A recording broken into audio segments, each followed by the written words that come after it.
Went up there and we did the initial filming with Channel 4.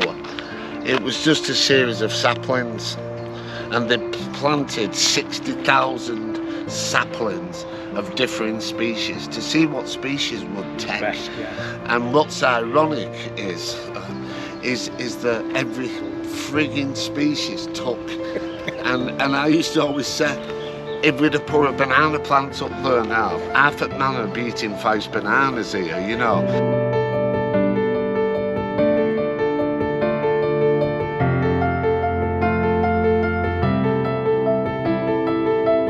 There used to be a railway that came across here. I can vaguely remember it as a lad.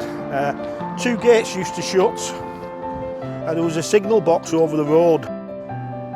The railway went straight across over to Lee Green.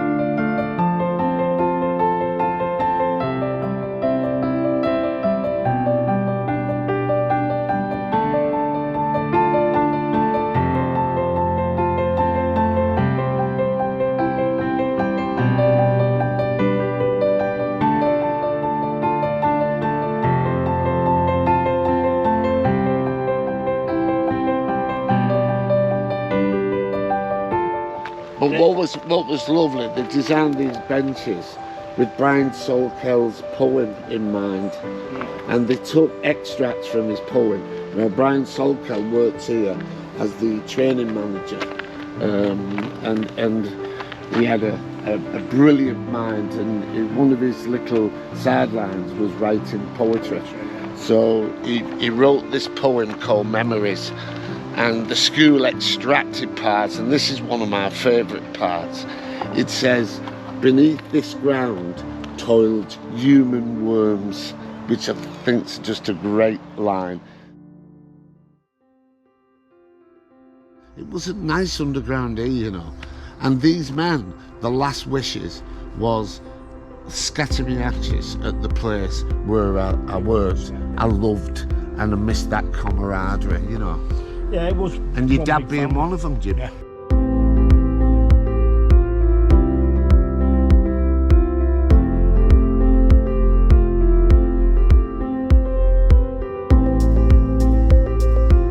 Jimmy Johnson, Happy Johnson. Why did they call him Happy, Jim? Smile. Because he didn't, did he, Jimmy, you know? Oh, I used to say, "Morning, Jim," and he used to go, "Is it?" You know, like that. It was a lovely character. And is it ironic that he wanted his ashes scattered? I think that's a very moving compliment of what he did. But he was the guy who took your tallies off you, didn't he? With your number on. Yeah. And I think I said to Jim, it would be nice to put something back here where people could get replica tallies of the parents or the grandparents and hang them on a little tree here. Yeah, definitely. You know?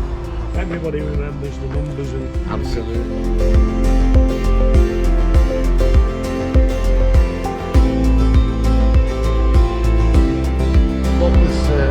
What was funny was there was the pithead baths with 400 naked men all bathing together, Jim. Yeah. And what used to be funny was if a wife would turn up or a partner would turn up to collect their husband, they'd park here somewhere near the canteen, and they'd go out and they said to one of the pitmen, "I'm after Billy Pete," and they'd go, "Just go through that door, love, he's in there." And of course the woman would walk in and there'd be all these men naked and she'd come back out the door like a greyhound coming out of a trap.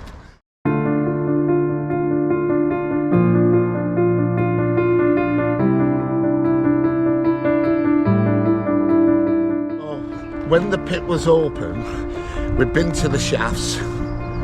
I always say this, it's remarkable. Them shafts went down 2,300 feet. Blackpool Tower's 500 feet. You look up at Blackpool Tower and imagine that times 4.5 times. It's amazing. When we went to the pit bottom, how far did we have to walk to a coal face? Well, it's quite simple and I can pinpoint it. Because I was working on the working party. We was tunnelling underneath Fiddler's Ferry power station. And when you look at that now, I don't think I could walk that now, do you? No. We had to stop so far and divert it because they wouldn't let us go near. That's right. Because there was some stability issues. But you went down pit, you walked about half a mile and got on the train. Yeah. If you were lucky. If you were lucky, that's right. If you missed that train, then you was walking. Yeah. You'd walk, and then once you got off at the other end, it was still. Yeah. You're still looking when at you could get to Plodder Junction, couldn't you? Yeah, but and you're looking about a mile after that. Absolutely. To first base. Yeah. I mean, some of them would be 2 miles. Yeah, absolutely. And some of them would be downhill. Yeah. So easy going down, coming back. But you'd done a full shift.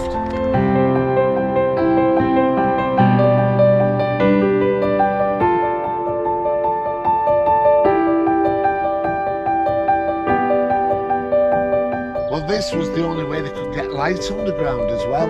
Then all of a sudden, this became a way how you could measure gas underground as well. And if you remember, did the flame change colour when there was... Yeah, it was different. So you'd move it down in different colours, blue and That's lights. right. You'd move it down to a small, and obviously above 2% you have to move the men out. That's right, exactly.